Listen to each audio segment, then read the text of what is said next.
Today is January 11th, 2021. Trump is permanently banned from Twitter, support grows for a second impeachment, and Republicans begin to flee from Trump's bloc.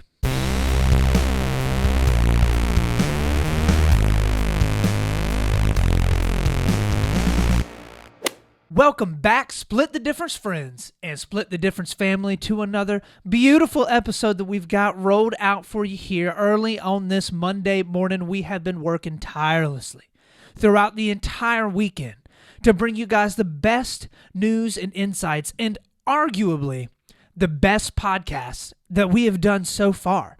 Please hear me when I say y'all are going to enjoy it. We're going to look at the left, we're going to look at the right, and we're going to do our best to find that sweet, sweet truth that lies right there in the middle. So, without further ado, let's hop on in to our first story of the day, story number 1. So, for our first story of the day, Trump is officially banned from Twitter and also Facebook. So this comes after a pair of tweets that Twitter said violated their rules against promoting violence. The first tweet said this, quote, "The 75 million great American patriots who voted for me," which honestly I don't think that he actually has 75 million people, but anyways, "the 75 million great American patriots who voted for me, America first, and make America great again, will have a giant voice long into the future. They will not be disrespected or treated unfairly in any way, shape, or form." Emphasis added on some words because they were in all capital letters. So they basically said that this specific tweet could be seen as further pushing a lie to convince his supporters that he did not lose the election and that Biden is in fact an illegitimate president, which clearly you can see in that tweet. So the second tweet said this, "To all of those who have asked, I will not be going to the inauguration on January 20th. They said that this tweet could further indicate that he did not believe that the election was legitimate, and they also said that it could allude to the inauguration not being safe when seen in the context of what happened last week, which arguably is absolutely true. With what happened last week in the Capitol, and the amount of subsequent things that have actually come out within the past couple of days of people saying that they're going to form a gigantic protest, which very well could devolve into a riot on Inauguration Day when Biden is supposed to be inaugurated, I could definitely see how Trump and a lot of people would be looking at Trump's tweet and saying that he is pushing or inciting further violence as a result of that. So far, with his Inauguration Day tweet, so far he will be only the 5th living president to not attend the inauguration of an upcoming president. One of those, however, I will say, was Woodrow Wilson, who did not attend the inauguration of William G. Harding because Woodrow Wilson was, in fact, incredibly sick. So I don't know how much you can count that. It is clear, and as the vast majority of people know, it is totally normal practice for a president, even if he has been voted out of office, to attend the inauguration of the president that is coming after him. You saw this when, for example, Barack Obama invited Donald Trump into the White House, gave him his briefing, talked through everything before Trump was supposed to be sent into office. Barack Obama and Michelle Obama were there at President Trump's inauguration, which Donald Trump claimed was just millions and millions of people that were there, which there in fact was not that many people there. Donald Trump said that it was the most attended inauguration ever, when it in fact was not. Just standard Trump stuff there. So, what we can do, I guess, in light and in context of Donald Trump being removed from Twitter and Facebook, let's hop in and kind of look at what both sides have to say and see if there's any legitimacy to both sides, which I guess there is some legitimacy to both. So the left, they're cheering the decision by Twitter and Facebook, and honestly are saying that they've allowed his tweets and allowed his voice to go on for far too long. Many on the left are saying that Trump should have been deplatformed a very, very long time ago, citing multiple other tweets where he was saying and doing a whole bunch of things that is just not what you would want for a president to do. Also, it is important to note that the Twitter accounts for POTUS, President of the United States, have not been removed because those are actually government-sanctioned Twitter accounts. they've really just removed Donald Trump's Twitter account, which is Real Donald Trump, which that is where he has the vast majority of his following. I think he's got close to like 100 million followers or something like that the last time that I checked. And as we have talked about in the past, the left continues to take the stance on social media that it is better to limit free speech in order to stop violence or bad messages from being pushed out. So a lot of their argument behind this is basically Trump has way too much of a foothold as a result of his Twitter account being so incredibly popular, especially within the United States and worldwide.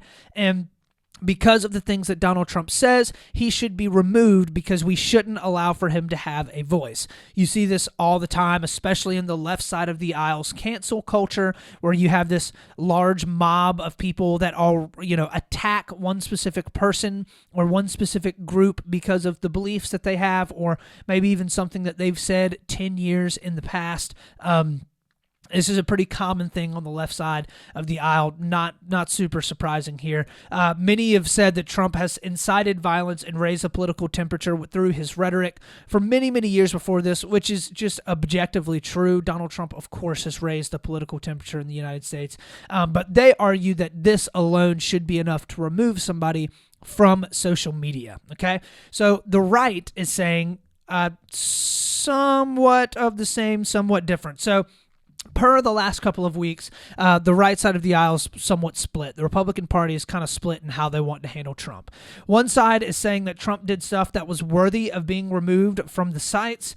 This was not a popular opinion on the right really until about the last week. I think that the Capitol Hill riots and the taking over of the Capitol building, I think in many ways maybe opened the eyes for a lot of Republicans, and I think there's a lot of Republicans that are pretty much just ready for him to go. Many are viewing what happened last week on the Capitol storming as kind of like the final straw almost for the way that Trump has raised the political temperature and rhetoric for years now, and they're okay with him saying the things that he has in order to defend free speech. However, now with the amount of violence that has taken place as a result of Trump's followers, who are very, very devout, actually insurrecting the Capitol building, they're saying, all right, well, this has gone too far. Now he has passed that threshold and he has passed that line. It's time for him to be deplatformed. The other portion of the right points to this as just another instance of the media and the left wing working to silence Trump and his followers. So these are, of course, the forever Trumpers, the people that are Trump has never done anything wrong. You can't accuse him of any kind of malice or any type of poor acting because that is really just the media that is displaying him in that way. Trump is actually a really, really good guy. This is this portion of the Republican Party. So pretty much just Trump's stalwart followers. So many of these people have been the ones that have said that many on the left are actively working to silence conservative voices. This has been a common thread amongst Republicans for a while in this argument, in this push that the left side of the aisle, in order to be able to win in politics, is working to silence conservatives, right? They just want to cut them off from the platforms, make sure that their videos don't get spread around nearly as widely, make sure that they don't get on news stations nearly as much or editorial boards nearly as much, that the left is trying to silence the voices of the conservatives because they're scared of the truth that the conservatives are bringing to the table, okay? So now most of these people are turning to Parler, or Parlay. I'm going to call it Parler. But in order to kind of, quote, have their voices heard, this has been going on for a couple months now. Parler has continued to gain a larger and larger user base, especially amongst this kind of like far right-wing and alt-right portion of the Republican Party. They're looking at this as like, this is going to be our new Twitter and Facebook, because Twitter and Facebook are just too far left-wing. They're too far gone. They're trying to silence us as conservatives, so we need to have our own site so we can say what we want and say what we think. I have actually heard many people on the right say that they are, and these are just Trump, like solely Trump loyalists that have said this, but they are actually saying that Fox News is selling out to the left. They won't even get their news from Fox anymore. Fox is too far left. They're not conservative enough for them anymore. if you think Fox News is too far left, then I think it's safe to say you have been effectively radicalized by the Trump message. So I will say a couple of things around all of this, okay? Because it is important. This is probably one of the more important conversations that we have to have in this day and age is what do we need to do around this discussion with free speech and social media and violent and insightful violence, the people that are inciting violence, right? And all of these heightened political rhetoric that's happening as a result of social media. Because all of us can agree, even just 10 or especially 20 years ago, before social media was really even a widely popular thing, political conversations were not nearly as heated as they are now. I mean, I have friends and I have family that do not want to talk about politics at all anymore because they are so impassioned by the subject, okay?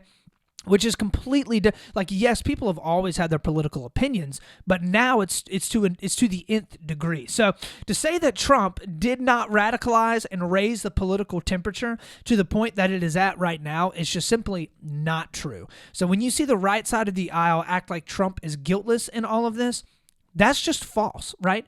Yes, the media absolutely have a play in this. They absolutely have a part in all of this. Yes, the left absolutely raises the temperature as well. However, the language and rhetoric that Trump uses actively is used very, very purposefully to incite his followers to the powers that are against them, right? The Trump has done very, very good job of marketing himself as the victim always, right? He's the victim of the Democrats trying to attack him. He's a victim of the media trying to attack him. He's a victim now of Republicans trying to attack him. And he has a very, very devout base and following that are willing to listen to just about anything that he says, regardless of if it is actually based in fact. And Trump wants to raise that temperature to the point where, they are impassioned behind him, emboldened behind him. And when that happens, you see stuff like the Capitol Hill being raided like it was last week. With all of that having been said, Donald Trump can't be held legally culpable for what happened at the Capitol, okay? I've heard a lot of calls over the past week that Donald Trump needs to be indicted, that he needs to be arrested, that all this stuff that like Donald Trump purposefully told all of these people to do all this stuff. That's not necessarily true either, okay? So there has to be a very, very strict standard for how you hold people accountable for violence that takes place by the people that are following them, okay? So Ben Shapiro actually had a very, very good segment about this in his podcast last week. He talked a good bit about, and has talked a good bit about this frequently over the past couple of months as the conversation around social media has gotten more and more prevalent, basically talking through how you can't hold people accountable because their followers go out and do something crazy. Just in the same way that you can't hold Barack Obama accountable for raising the temperature and the political conversation around police brutality and violence in America, and then having somebody go and shoot 5 or 6 Dallas police officers when he was president.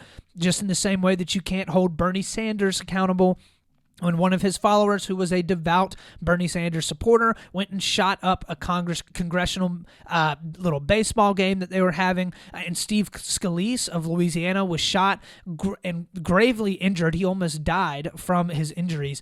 But you can't blame the people that are in power for that, right? You can't hold them legally culpable for it. Just because that's not how our justice system works. So at some point, Trump was bound to lose his social media privileges on these various sites. When you have someone with over 100 million followers and they continue to push lies, they continue to push things that are just completely based in fiction, that is incredibly detrimental to our democracy, you're eventually going to see these sites step forward and take some action. There has to be some sort of repercussions for that. Companies can, and at the end of the day, they are, they're companies, so they can choose however it is that they want to allow and disallow people onto their platforms. Up until this point, they have allowed pretty much everyone on to say pretty much whatever they want, or at least up until maybe about 3 to 4 years ago, when Twitter and Facebook started to, I think, dial in a lot around the 2016 election, a lot of the stuff that people were saying. So if they want to kick Trump off of their platform, they're well within their right to do it.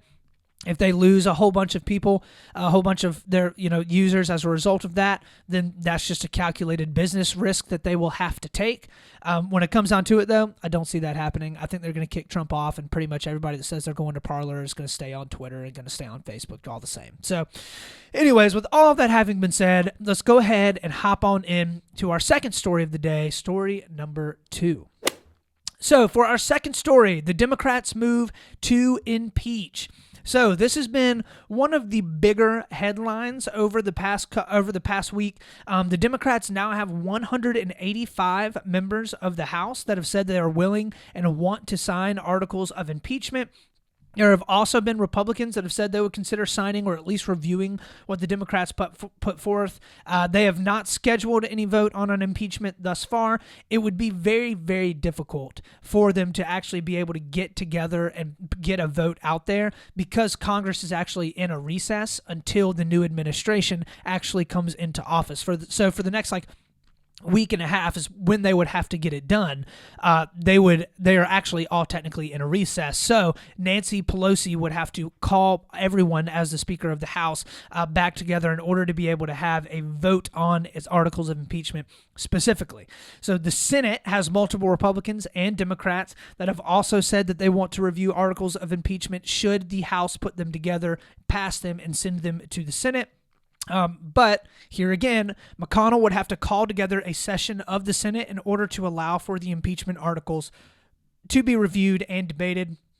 And then he would have to authorize a vote to be put on it. So the likelihood of that happening it's not zero, but it's pretty low, okay? I think that you'd have to see a couple more things happen in order for that to all actually take place. But it is important to talk through why this is happening and what both sides may have to gain from this. So the Democrats, of course, would love to be able to say that Trump was the first president in American history to be impeached twice. It would be pretty much the icing on the cake for them going into Trump actually leaving office. They defeated him in the election. A lot of the Republicans that supported Trump were handily beat in their elections as well. I've also heard a lot of people on the right say that this is purely political, that they're just drafting this up as another attempt for the Democrats to kind of rebuke Trump because they pretty much just hate him.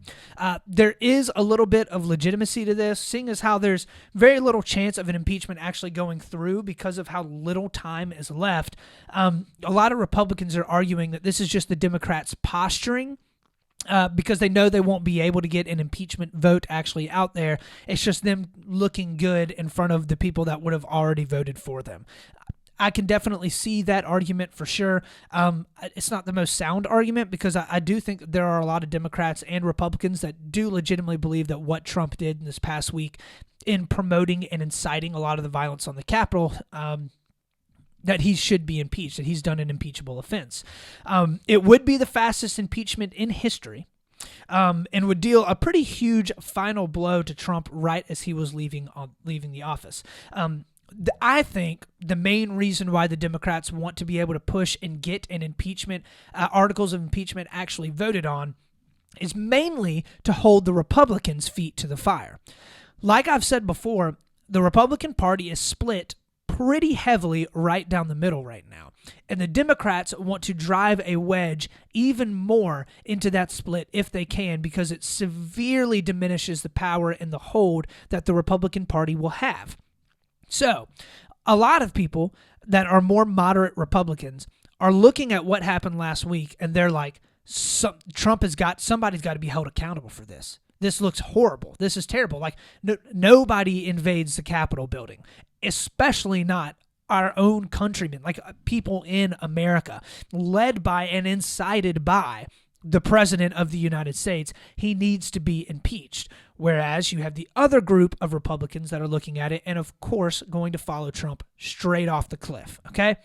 So Democrats would love to be able to put this to a vote because it would force the Republicans to have to decide and have their name down on a sheet of paper that says whether or not they were going to actually impeach a president for what would be an incredibly impeachable offense, or whether they're going to just side with Trump and continue to be Trump devout followers.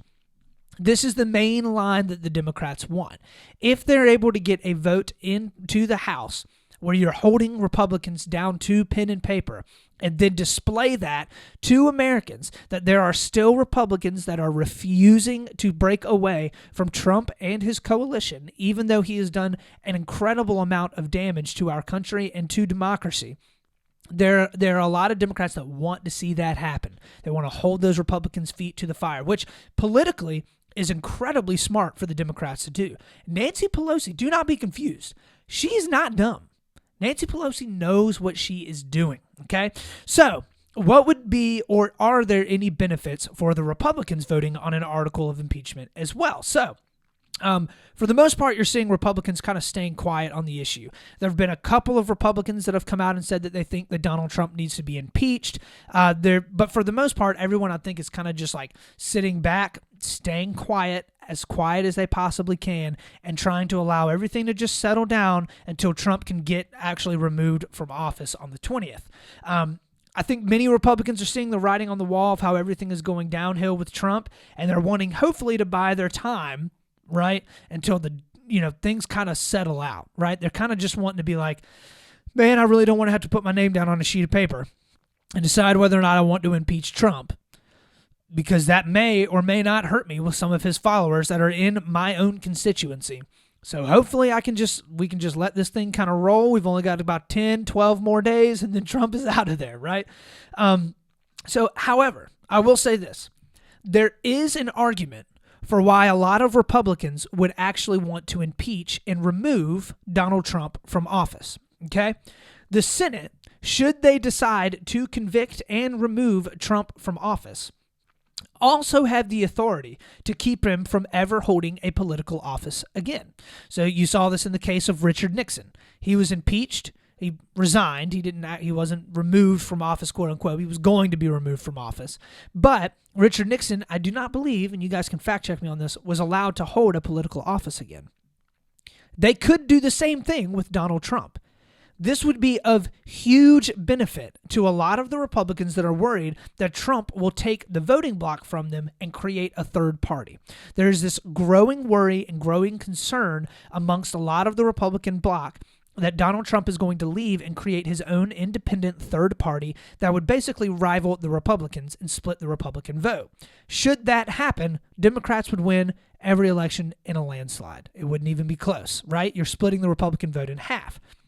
So if they were to come in, knock Trump off of his block, right? Say you're not allowed to run for office anymore, they don't have to worry about 2024. They don't have to worry about Trump coming in and trying to stir a whole bunch of stuff up. They have it pretty much sealed up. They can give it the nomination to whoever it is that they want. So there is an argument on the Republican side of the aisle to impeach and remove Trump as well. Will all of this happen?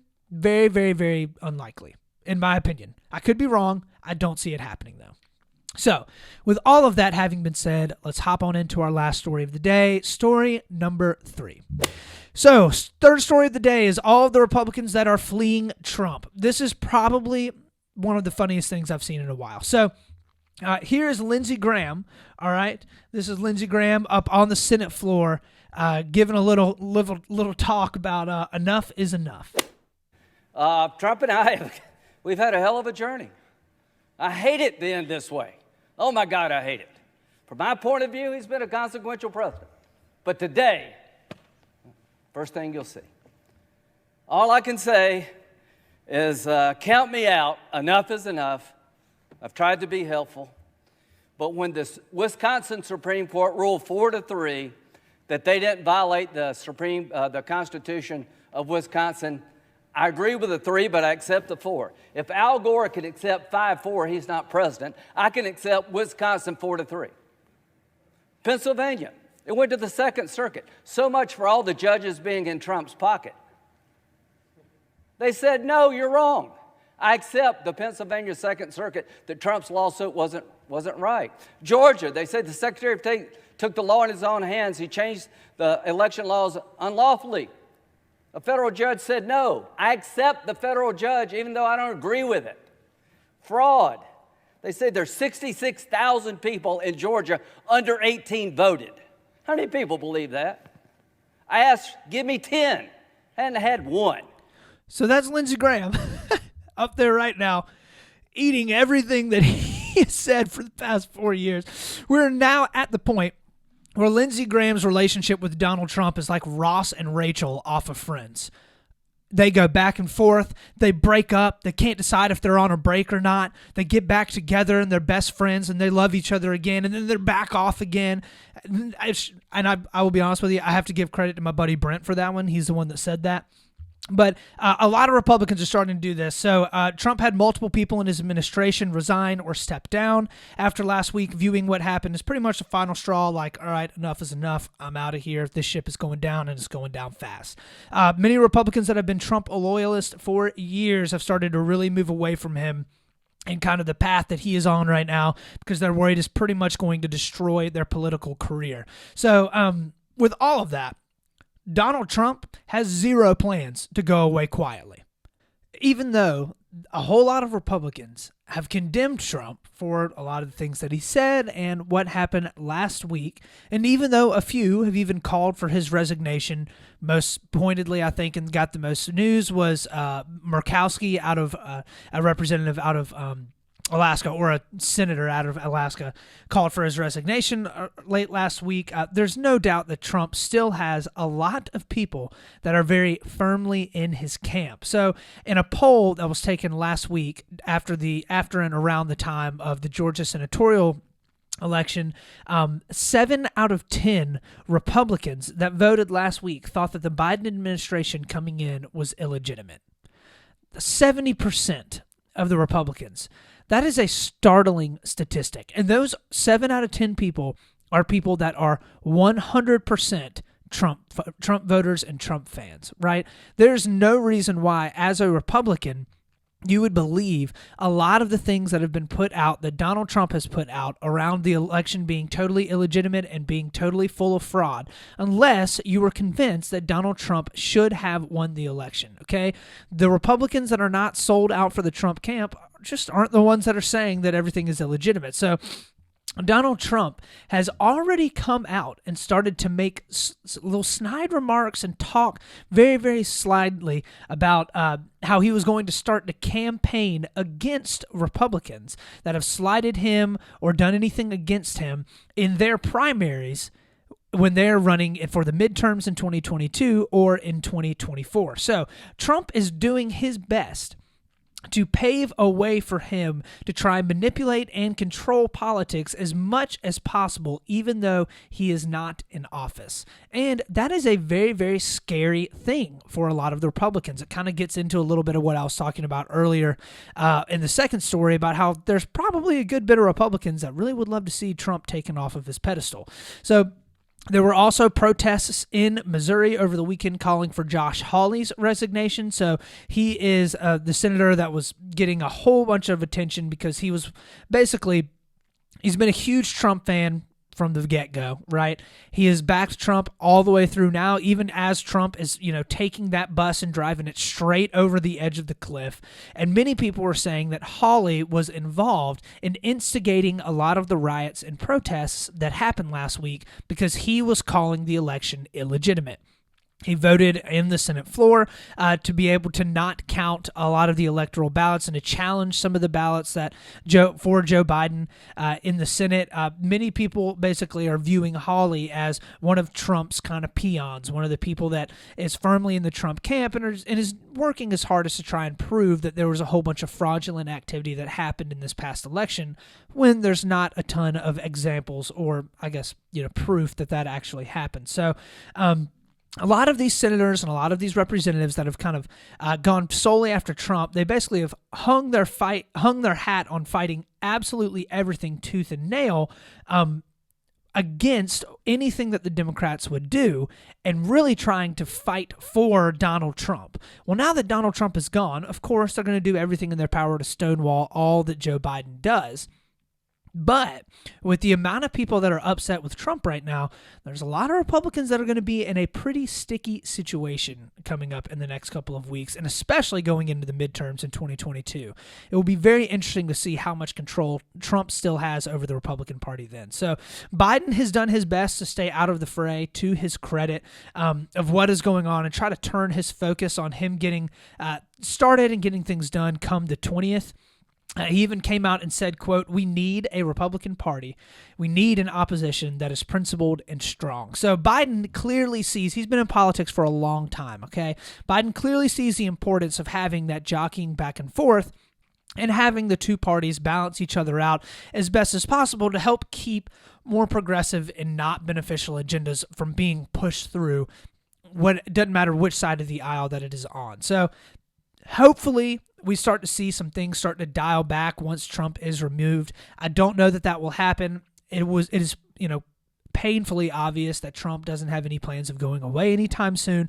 So the Republican Party is going to be in a pretty sticky situation trying to figure out what they're going to do with all of these Trump voters, and all it takes is for Trump to send out one parlor message. I don't know what you call it on Parler. He sends out one parle that's like, oh, we don't like this guy now. And a lot of his, voters may end up following after that and doing it at whatever it is he says. He's got some incredibly devout followers. So we'll have to see how all of this plays out over the next couple of weeks. Hopefully the inauguration goes off without a hitch and everything is safe and everything is fine. Obviously, we don't want to see anything awful happen like what happened last week at the Capitol. So with all of that having been said, that is the end of our last story of the day. Let's hop on into the last segment, my favorite segment, something that made me smile. So something that made me smile this week was actually my wife's grandmother's 80th birthday. We got to go up and celebrate her a little bit on Saturday, socially distanced and masked and whatnot. It was very, very good to see her. We haven't been able to see her a lot over the past year because of all of the situation with the coronavirus and making sure that she's safe. But it was very good to see her. We were able to sit down and eat a little bit of food and just laugh and talk and have a good time. It is crazy that she hit the big 8-0 this week, but we are so happy that she's with us. She's an absolutely awesome person. Good old Nana. So I had a great time celebrating her over the weekend. So that's definitely what made me smile. So with all of that, that is the end of the show. Thank you so much for stopping by, for listening in, and helping us do our best to help, find that sweet truth that lies in the middle and stop sowing so much divisiveness and discord in the political conversation. Hopefully, we can continue as a community to start to bring some unity together to all of these talks, because it is absolutely needed. So with all of that having been said, remember, as always, y'all, we're going to do our best to stay level-headed. We're going to do our best to be reasonable, and we're always going to split the difference. This is Austin Taylor.